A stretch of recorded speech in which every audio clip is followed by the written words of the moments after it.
बच्चों, इस वीडियो में मैं आपको सूर के पद का तीसरा पद, उसकी व्याख्या और उससे जुड़े प्रश्नों के बारे में बताऊंगी। तीसरे पद में देखिए, यहाँ इस पद में सूरदास उस समय का वर्णन कर रहे हैं जब एक दिन श्री कृष्ण माँ यशोदा से चंद्रमा खिलौना के रूप में पाने की जिद करते हैं। तब क्या होता है? मैया मोरी चंद्र खिलौना लहूं। वो माँ से कहते हैं कि माँ, मुझे चंद्रमा खिलौना के रूप में खेलने के लिए चाहिए, और अगर तुम मुझे खिलौना नहीं दोगी तो। वो तरह तरह से माँ को धमकियाँ दे रहे हैं। वे कह रहे हैं, धौरी को पैपान न करी हों। धौरी मतलब सफ़ेद गाय कि पै मतलब दूध, पान न करी हो, नहीं पीऊँगा। बेनी सिर न गुथें हो। बेनी मतलब चोटी, जो बालों को गूँथ कर चोटी बनाई जाती है, उसी को कहा जाता है बेनी।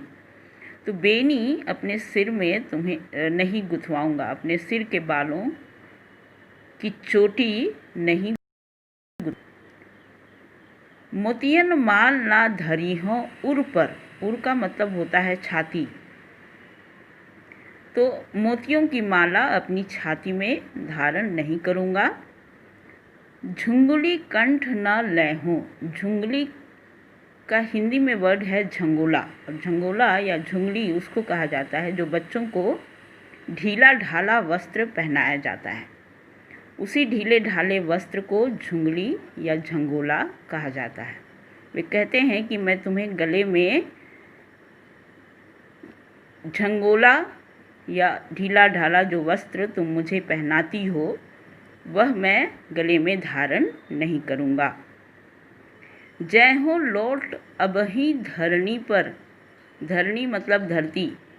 धरती पर मैं अभी लौट जाऊँगा, अर्थात मिट्टी में धरती पर लोट पोट कर होकर अपने आप को गंदा कर लूँगा। गोद न ऐहूं। तुम्हारी गोद में नहीं आऊँगा। लाल कहे हो नंद बाबा को। मैं लाल अर्थात पुत्र, नंद बाबा का पुत्र कहलाऊँगा। तेरो सुत न कहे हो। मैं तुम्हारा पुत्र नहीं कहलाऊँगा। ये सारी धमकियाँ श्री कृष्ण माँ यशोदा को दे रहे हैं। इसलिए दे रहे हैं कि तुम अगर मुझे चांद लाकर नहीं दोगी तो मैं ऐसा करूँगा। तब कान लाए कुछ कहत जसोदा, दावही नहीं सुने हो। तो बच्चे को चांद की जिद, चांद को खिलौने के रूप में पाने की जिद से उसकी सोच को हटाने के लिए माँ उसके कान लाए, कान के पास कुछ कहती है, और ऐसे कहती है कि दाव ही नहीं सुने हो। दाव अर्थात बड़े भाई। दाव ही बड़े भाई को नहीं सुनाई पड़े। माँ कान में श्री कृष्ण को कहती है, चंदा हूते अति सुंदर तो ही नवल दुल्हिया व्यय हो। तुम चांद की जिद क्यों करते हो? चंदा ते अति सुंदर, चांद से भी बढ़कर सुंदर। नवल दुल्हिया, नई दुल्हन से मैं तुम्हारा ब्याह कराऊंगी। तेरी सौ माँ।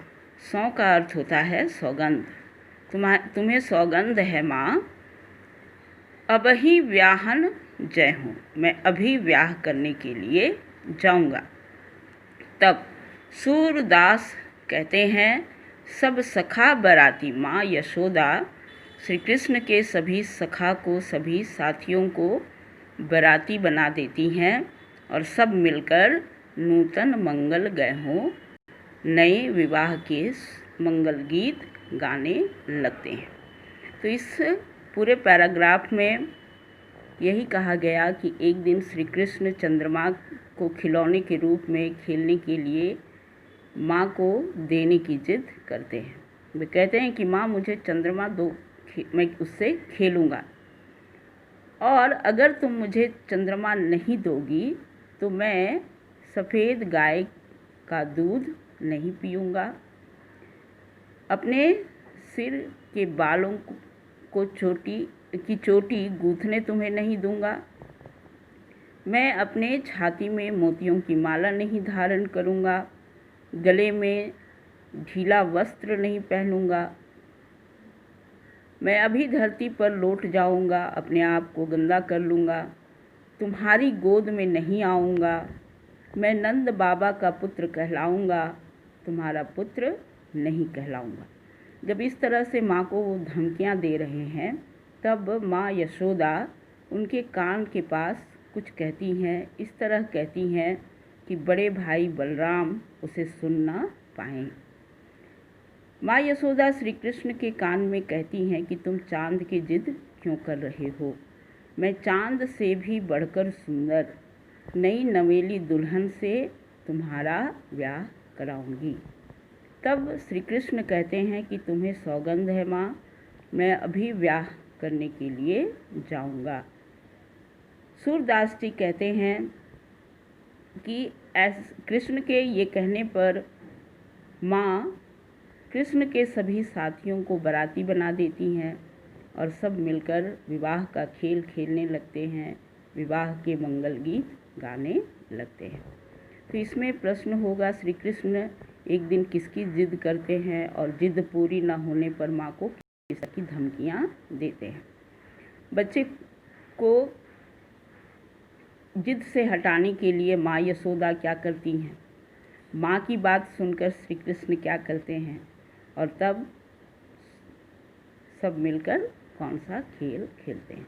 यही सारे प्रश्न इसके अंतर्गत बनेंगे और इस तरह से इसकी भी व्याख्या पूरी हो गई।